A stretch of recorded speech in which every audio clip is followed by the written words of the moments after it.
మెల్లగా పాకుతున్న చల్లని కాఫీ. పూర్తి వివరాలకు చదవండి రేపటి సాక్షి దినపత్రిక. ప్రస్తుతం ఎన్టీఆర్ అనకాపల్లిలోని ఎన్టీఆర్ హాస్పిటల్ వద్ద మా ప్రతినిధి అనిల్ ఉన్నారు. అనిల్ అడిగి మరిన్ని విషయాలు తెలుసుకుందాం. అనిల్,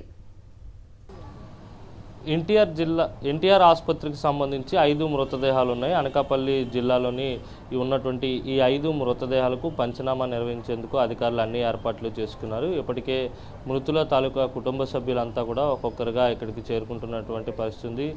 చాలాసేపు మృతదేహాలు ఎక్కడున్నాయో తెలియక మృతుల కుటుంబ సభ్యులంతా కూడా తీవ్ర ఇబ్బందులు పడ్డారు. ఎందుకంటే కొన్ని మృతదేహాలను కింగ్ జార్జ్ ఆసుపత్రికి తరలించారు. అలాగే కొన్ని మృతదేహాలను అనకాపల్లి జిల్లాలో ఉన్నటువంటి ఎన్టీఆర్ ఆసుపత్రికి తరలించడం జరిగింది. అసలు ఎవరి మృతదేహం ఎక్కడుందనేది తెలియక మృతుల తాలూకా బంధువులంతా తీవ్ర ఇబ్బందులకు గురయ్యారని చెప్తున్నారు. అలాగే ఉదయం 4 గంటలకు కొంతమంది ద్వారా సోషల్ మీడియాలో చూసినటువంటి సమాచారం ద్వారా తెలుసుకొని రామచంద్రరావు అనే మృతుని బంధువులంతా కూడా తెల్లవారుజామున ఎన్టీఆర్ ఆసుపత్రికి చేరుకున్నారు. అయితే ప్రమాదం జరిగినప్పటి నుంచి కూడా ఇప్పటి వరకు తీవ్రమైనటువంటి అధికారుల అలసత్వం స్పష్టంగా కనిపిస్తూ ఉంది. కార్మిక సంఘాల నేతలంతా కూడా వెంటనే నష్టపరిహారం అనౌన్స్ చేయాలని చెప్పి డిమాండ్ చేస్తున్నప్పటికీ కూడా ప్రభుత్వం నుంచి ఎలాంటి స్పందన రావడం లేదు. ఎటువంటి స్పందన కనబడలేనటువంటి పరిస్థితి. కుటుంబ సభ్యులంతా కూడా తీవ్ర కలత చెందుతున్నటువంటి పరిస్థితి. కార్మిక సంఘాల నేతలు కూడా ఎన్టీఆర్ ఆసుపత్రికి చేరుకుంటున్నారు. మాట్లాడదాం, మనతో పాటు ఉన్నారు. ఏం డిమాండ్ చేస్తున్నారు? మీ నుంచి వినిపించేటువంటి డిమాండ్ ఏంటి? అసలు ఎవరు చనిపోయారు, ఏం జరిగింది అనేది కూడా స్పష్టంగా సమాచారం వారి కుటుంబ సభ్యులకు అందలేనటువంటి పరిస్థితి ఉంది. ఏ విధంగా చూడండి? ఇప్పుడు వరకు ఎంతమంది చనిపోయారు అనేది కూడా స్పష్టత చెప్పలేదు. అదేవిధంగా మన ఎన్టీఆర్ హాస్పిటల్ దగ్గర 5 మృతదేహాలు ఉన్నాయి. కానీ వాళ్ళ బంధువులు కూడా చాలామంది వచ్చి ఉన్నారు. మేము ఏర్పాట్లు చేసామంటారు కానీ ఏం చేసాం ప్రభుత్వం అనేది చెప్పట్లేదు. ముఖ్యమంత్రి వచ్చే వరకు మేము ఏం చెప్పలేమని అధికారులు ఎవరు కూడా సరైన సమాధానం కానీ బంధువులకు కానీ ఎవరు సమాధానం చేయకపోవడం వల్ల ఈ బంధువులందరూ కూడా రోడ్ల మీద ఇక్కడ పడిగాపులకు అయ్యే పరిస్థితి అనేది వచ్చింది. వెంటనే ప్రభుత్వం ఒక్కొక్క మృతుని కుటుంబానికి ₹1 పరిహారం ప్రకటించాలి. అదేవిధంగా ఆ కుటుంబాన్ని ఆదుకోవాలని మేము సిఐటిగా డిమాండ్ చేస్తాం ఉన్నాం.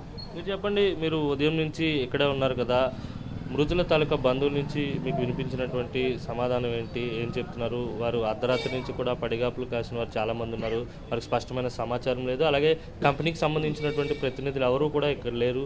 ప్రమాదం జరిగితే వారే కదా ముందుండి ఇదంతా నడిపించాల్సింది.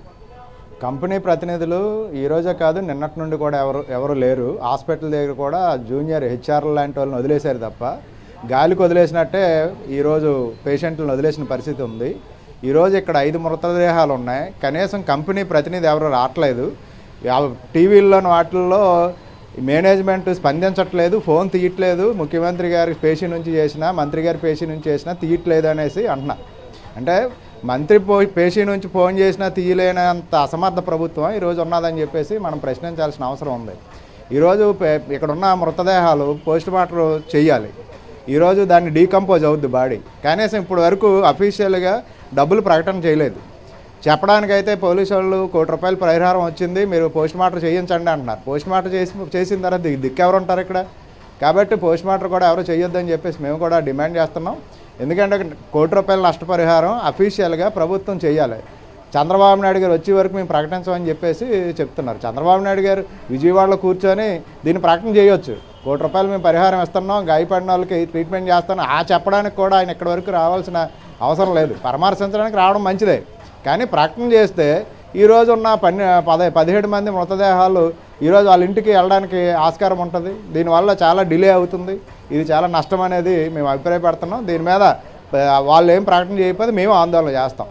వాస్తవంగా ఇలాంటి ఘటన జరిగిన తర్వాత ప్రజాప్రతినిధులు వచ్చి బాధిత కుటుంబాలని ఓదార్చేటువంటి ప్రక్రియను సర్వసాధారణంగా చూస్తుంటాం. కానీ ఇప్పుడు ఈ ఘటనలో మృతి చెందిన కుటుంబాలకు అలాంటి ఓదార్పు లేదు. ప్రజాప్రతినిధులు కూడా ఎవరు వచ్చి వారిని ఓదార్చినటువంటి సందర్భాలు కూడా లేదు. దీన్ని ఏ విధంగా చూడాలి? ఈ సంస్కృతిని ఏ విధంగా? నిన్న మధ్యాహ్నం 3 గంటల తర్వాత నుండి ఉషాప్రైమ్ హాస్పిటల్కి బాధితులని తీసుకొని వచ్చారు. నిన్న రాత్రి 8 గంటలకి జేసీ వచ్చారు. కనీసం స్థానిక ఎమ్మెల్యే కానీ, ప్రమాదం జరిగిన నియోజకవర్గం ఎమ్మెల్యే కానీ, మన జిల్లా మంత్రి కానీ హాస్పిటల్కి వచ్చి బాధితులను పరామర్శ చేయలేదు. ఏమంటే అక్కడ కంపెనీ దగ్గర ఉన్నామని చెప్తాను. కంపెనీ దగ్గర ఉండాలి, చేసేది ఏముందండి? ఇక్కడ ఈరోజు హాస్పిటల్కి వచ్చి సరైన ట్రీట్మెంట్ వీళ్ళకి ఇవ్వాలని చెప్పేసి అక్కడ ఉన్న అధికారులు వాళ్ళని ఆదేశాలు చేయాలి. కనీసం మానవతా దృక్పథం కూడా లేకుండా పేషెంట్ల దగ్గరికి ఈరోజు కూడా మా ఎమ్మెల్యేలు రాలేదంటే ఎంత నిర్లక్ష్యం అనేది ఈరోజు కొట్టొచ్చినట్టు కనబడతా ఉంది. అంటే ముఖ్యమంత్రి చంద్రబాబు ఎక్కడో మదనపల్లిలో ఒక ఇన్సిడెంట్ జరిగితే హెలికాప్టర్ ఇచ్చి డీజీని అలాగే సంబంధిత శాఖల అధికారులని హెలికాప్టర్ ఇచ్చి పంపించానని చెప్పి ఆయనే స్వయంగా చెప్పారు. కానీ ఇలాంటి ప్రమాద ఘటన హృదయ విదారకమైనటువంటి సంఘటనలు కనిపిస్తున్నప్పటికీ కూడా ఇప్పటివరకు డీజీకి కానీ లేకపోతే సంబంధిత శాఖలకు కానీ స్పష్టమైన ఆదేశాలు ఇవ్వకపోవడాన్ని ఏ విధంగా చూడాలి? ఈరోజు ఈ ప్రమాదం రాష్ట్రంలో అతిపెద్ద ప్రమాదం. ఇప్పటి వరకు ఇంతమంది చనిపోయిన ఘటన కూడా లేదు. ఇంతమంది పరిశ్రమలో ప్రమాదం అనేది చాలా పెద్దది. చంద్రబాబు నాయుడు గారు చాలా చెప్తున్నారు, నేను కొత్త కొత్త కంపెనీలు తీసుకొస్తాను, ఉపాధి కల్పిస్తామని. మరి ఉపాధి కల్పించే కంపెనీలు ఈరోజు వస్తే ఇంత ప్రమాదం జరిగితే ఎందుకని ఉన్నత స్థాయి అధికారులను అందరినీ ఇక్కడ దించలేదు? చిన్న చిన్న కలెక్టర్ గారు ఆ కింద ఉన్న స్థాయి ఉద్యోగుల్లో తప్ప ఒక మంత్రివర్గాన్ని మొత్తం అందరినీ దించి వీళ్ళందరికీ న్యాయం చేసే పని చేయాలి. అటువంటిది చేయలేదు. చిన్న ఘటన జరిగితే మాత్రం వాళ్ళు అడావడి చేస్తున్నారు. ఇంత పెద్ద ఘటన పోతే కార్మికులే పోతారన్నట్టు ఉన్నారు. ఇది సరైనది కాదు. ఆయన వైఖరి మార్చుకోవాలని చెప్పేసి మేము కోరుతున్నాం. ఇప్పటికే ముఖ్యమంత్రి షెడ్యూల్ కూడా వచ్చింది. కంపెనీ వద్దకు వెళ్ళి కంపెనీలో ఉన్నటువంటి పరిస్థితిని పరిశీలించడానికి వెళ్తున్నారు. కానీ ఆసుపత్రిలో ఉన్నటువంటి వారిని పరామర్శించడానికి ముఖ్యమంత్రి షెడ్యూల్లో కూడా ఎక్కడా అది లేదు. ఆ రాకపోవడాన్ని, కనీసం చికిత్స పొందుతున్న వారిని కూడా పరామర్శించకపోవడాన్ని ఏ విధంగా చూడాలి? చికిత్స పొందుతున్న వాళ్ళని పరామర్శించకపోవడం అంటే ఇది చాలా మానవత్వం లేని అమానుషమైన చర్య. ఎప్పుడైనా కంపెనీకి ఈరోజు కాబట్టి రేపైనా వెళ్ళి చూడవచ్చు. పగిలిపోయిన కంపెనీ అక్కడే ఉంటుంది, ఎక్కడికి పోదు. కనీసం హాస్పిటల్లో ఉన్న వాళ్ళని, బాధిత కుటుంబాలని ఓదార్చి వాళ్ళు పరామర్శించాల్సిన బాధ్యత ఎవరైనా ప్రజాప్రతినిధికి ఉంది. అది ఈరోజు కొరవడిందనేది మేము బాగా నమ్ముతున్నాం. ఇది కవిత, కొద్దిసేపటి క్రితమే ముఖ్యమంత్రి చంద్రబాబు షెడ్యూల్ కూడా రావడం జరిగింది. విశాఖలో ఉన్నటువంటి మెడికవర్ ఆసుపత్రికి వెళ్ళి క్షతగాత్రులను పరామర్శిస్తారు. కానీ అనకాపల్లిలో చికిత్స పొందుతున్నటువంటి 18 మంది క్షతగాత్రులు ఉన్నారు. నిన్నటి నుంచి తీవ్ర ఇబ్బందులు పడుతున్నటువంటి పరిస్థితి. 18 మందిని పరామర్శించడానికి ఉషా ప్రైమ్ ఆసుపత్రికి ముఖ్యమంత్రి చంద్రబాబు ఎందుకు రారు అనే ప్రశ్న కూడా ఉత్పన్నమవుతున్నటువంటి పరిస్థితి.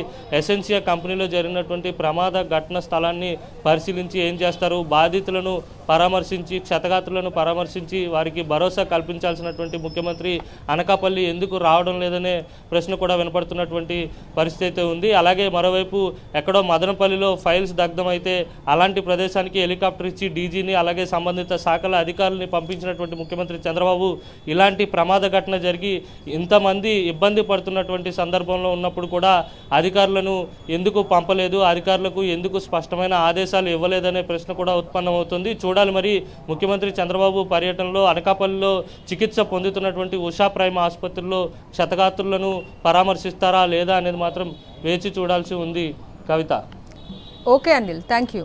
ఎసెన్షియా కంపెనీ ప్రమాదంలో బాధితుల రోదనలు మిన్నంటుతున్నాయి. తమ బిడ్డ బతికి ఉన్నాడా చనిపోయాడా కూడా తెలియక తల్లడిల్లిపోతున్నారు గాజువాకకు చెందిన వెంకటసాయి కుటుంబ సభ్యులు. 2 రోజుల క్రితమే తాను రాఖీ కట్టిన అన్నయ్య కోసం వెంకటసాయి చెల్లెలు కన్నీరు పెడుతోంది. ఫోన్ చేస్తుంటే రింగ్ అవుతోంది. కానీ తన అన్న గురించి ఎవరూ ఏమీ చెప్పటం లేదని రోధిస్తోంది. నా అన్నయ్యకు నాకు చూపించండి అంటూ వెంకటసాయి చెల్లెలు కిరణ్మయి చేతులెత్తి దండం పెడుతూ అందరినీ బతిమాలుతున్న దృశ్యాలు కలిచివేస్తున్నాయి.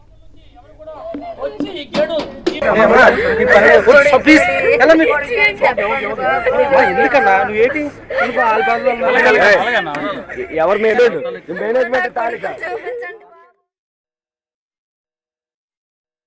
మేము హైదరాబాద్ లో ఉంటాం. రోజు నాతో మాట్లాడతాడు. ఎన్నిసార్లు ఫోన్ చేసినా ఎత్తలేదు. నాకు మా అన్నీని ఇచ్చేయండి, నాకు ఒక్కడే అన్నయ్య, నాకు అన్నీ అంటే చాలా ఇష్టం. నేను మా అన్నీ లేకుండా ఉండలేను.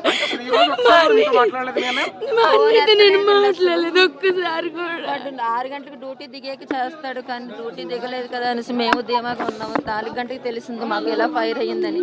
అప్పటి నుంచి ఫోన్ చేస్తున్నాం కానీ ఫోన్ ఎత్తట్లేదు. ఎవరికి చేసినా సరే ఎవరికి తెలియదు అంటున్నారు.